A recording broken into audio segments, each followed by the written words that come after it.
Time check guys, alas 10:48 ng gabi.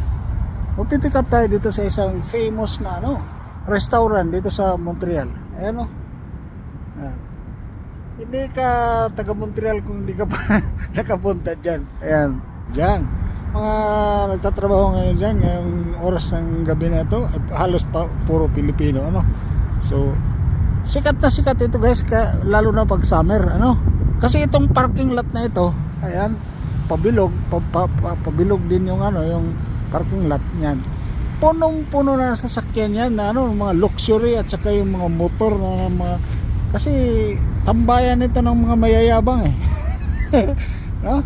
Tambayan ng mayayabang. Pagka ultimo lang yung sasakyan mo, mahiya kang tumambay pagka summer.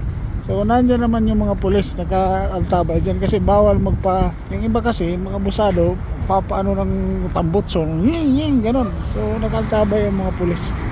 So pasok tayo. Ngayon hindi wala yan kaunti lang nag-parking.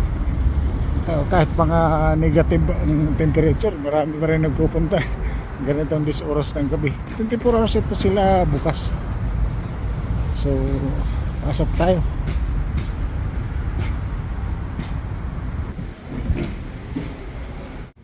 Steve.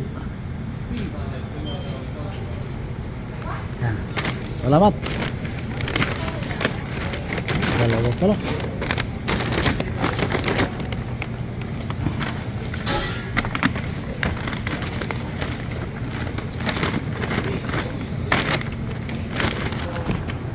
Thank you.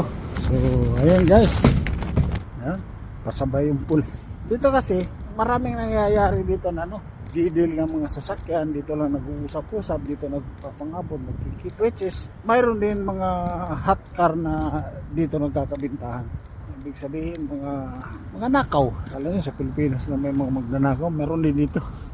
Dalawa na tayong pick up, takas na tayo. So yan, trabaho na tayo, trabaho.